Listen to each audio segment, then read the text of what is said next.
سب سے اعلیٰ درجے کا اسلام کیا ہے؟ من سلم المسلمون من لسانہ و یدہ۔ زندگی میں یہ طے کر لو، کوئی کتنا ہی تمہیں دکھ پہنچائے، کوئی کتنا ہی تمہاری بےعزتی کرے، چپ ہو جاؤ، سہ جاؤ۔ مرنے والے کی کیا عزت، کیا ذلت، میں نے تو مر کے دیکھا ہے، اور مجھے یہ حدیث سمجھ میں آئی ہے بڑی اچھی طرح، موتو قبل ان تموتو، کہ مرنے سے پہلے مر جاؤ۔ اس وقت اگر میں مر جاتا تو مجھے کوئی گالیاں دیتا تو مجھے کیا نقصان تھا، اور مجھے کوئی نعرے لگاتا میرے لیے تو میرا کیا نفع تھا۔ تو مرنے سے پہلے مر جاؤ، کوئی تمہیں برا بھلا کہے تو تمہارا کیا نقصان ہے، تمہیں کوئی واہ واہ نعرے لگائے تمہیں کیا نفع ہے۔ اگر اللہ راضی ہے تو مرد آباد اور زندہ باد سے بے نیاز ہو۔ ابو ذر رضی اللہ تعالیٰ عنہ کو ایک آدمی نے گالیاں دی تو انہوں نے فرمایا بیٹا ایک گھاٹی آگے آ رہی ہے، اس میں گر گیا تو جو کچھ کہہ رہے ہو اس سے بھی زیادہ کا حقدار ہوں، اور اگر پار ہو گیا تو تیری گالیوں سے مجھے کوئی فرق نہیں پڑتا ہے۔ من سلم المسلمون من لسانہ و یدہ موتوا قبل ان تموتوا۔ چونکہ آج کل اخلاق ہیں انتقامی، معاف کرنے والے اخلاق ہیں نہیں، انتقامی اخلاق ہیں۔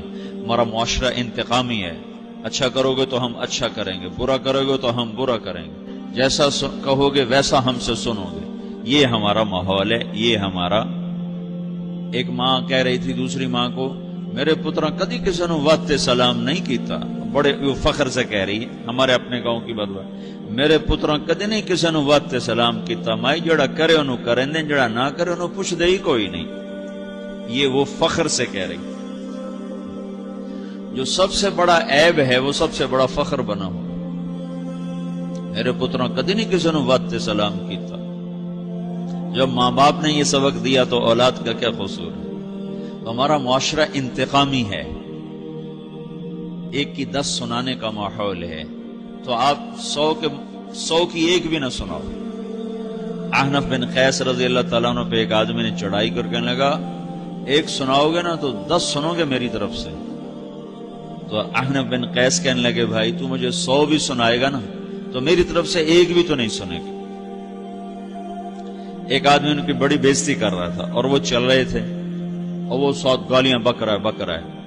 جب آ گیا نا قریب شہر تو کہنے لگے دیکھ اب میرا قبیلہ یہاں رہتا ہے، اگر کسی نے سن لیا نا تو تیری بڑی دھلائی کر دے گا، تو نے جو مجھے گالیاں دینی میں کھڑا ہوں یہیں تو دے لے، تو اپنا سارا زور پورا کر لے تاکہ آگے تجھے کوئی تکلیف نہ پہنچا دے میری وجہ سے۔ تو وہ پاؤں پہ گر کے معافی مانگنے لگا کہ واقعی تو بڑے حلم والا ہے۔ وہ مشہور تھے اپنے حلم میں، بردباری، اور لوگ ان کا امتحان لینے آیا کرتے تھے کہ بھئی کوئی ہے جو احنف کو غصہ دلا دے، تو لوگ ناکام ہو جاتے تھے، ان کو غصہ نہیں آتا۔ ایسے ایک عرب سردار گزرا معن بن زائدہ، وہ بھی اپنے حلم میں بڑے مشہور تھے۔ ایک دفعہ لوگوں میں شرط لگ گئی کہ کوئی ہے معن بن زائدہ کو غصہ دلائے تو ہم اس کو انعام دیں گے۔ تو ایک شاعر نے کہا میں غصہ دلاتا ہوں، تم دیکھنا ایسے سیخ پا ہو جائے گا جیسے جانور۔ تو وہ چلا گیا اس کی مجلس میں، دربار لگا، عرب سردار تھا بہت بڑا، دربار لگا ہوا، تو کہتا السلام علیکم، وعلیکم السلام۔ تو معن بن زائدہ پر ایک دور بڑے فقر کا گزرا تھا، پھر اللہ نے اس کو بہت بڑی سرداری دی، بنو عباس کا بہت بڑا یہ وزیر گورنر تھا۔ تو کہتا اتذکر اذ لحافک جلد شاۃ واذ نعلاک من جلد البعیر، کہوں بھائی تجھے یاد ہے جب تیرا بستر بکری کی کھال تھا اور تیرے جوتے اونٹ کی کھال کے تھے؟ تو کہنے لگا کیوں نہیں یاد، بھلا کوئی ماضی بھی بھولتا ہے؟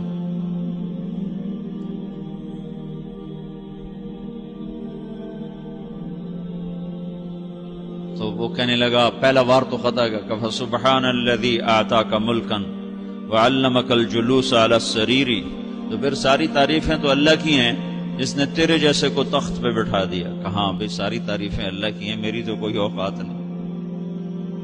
تو کہنے لگا سأرحل عن دیار انت فیہا وان جار الزمان علی الفقیر، جہاں تیرے جیسا حکمران ہو وہاں مجھے رہنا گوارا ہی نہیں ہے، میں یہاں سے چھوڑ کے نکل جاؤں گا چاہے کتنی تکلیف اٹھاؤں۔ بڑے دربار میں یہ ایک گورنر اور وزیر سے بات ہو رہی ہے، تو وہ کہتا ہے اچھا بھائی اگر تو ہمارے پاس رہے گا تو ہم تیرا اکرام کریں گے، اور اگر تو جانا چاہتا ہے تو پھر رافقت کا سلام. تو وہ یہ بار بھی خالی گیا تو پھر کہنے لگا فجد لی یبن ناقصۃ بمال.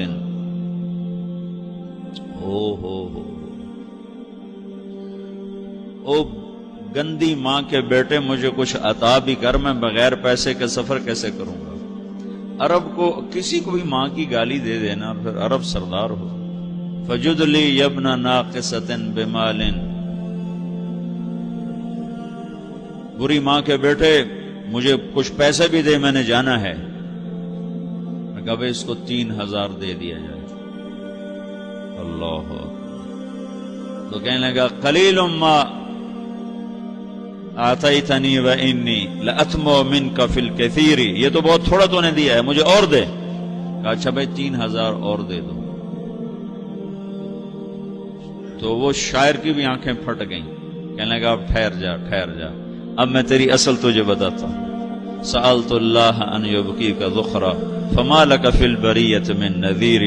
میں اللہ سے دعا کرتا ہوں اللہ تیرے جیسوں کو سلامت رکھے، تیرے جیسا دنیا میں کسی ماں نے جنا ہی کوئی نہیں. فمنک الجود والافضال حقا وفضل یدیک کالبحر الغزیر.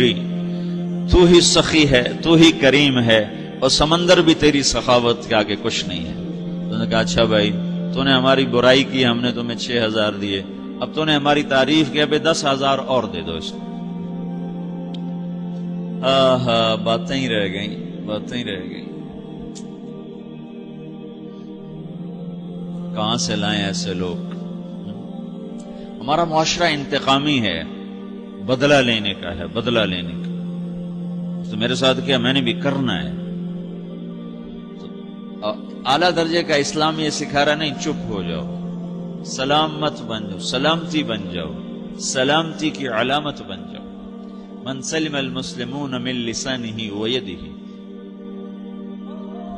اب وہ سوال کرتا ہے یا رسول اللہ ای الایمان افضل، سب سے اعلیٰ درجے کا ایمان کیا ہے؟ اسلام کیا ہے؟ کلمہ، نماز، روزہ، حج، زکات. اعلیٰ درجے کا اسلام کیا ہے؟ من سلم المسلمون من لسانہ ویدہ.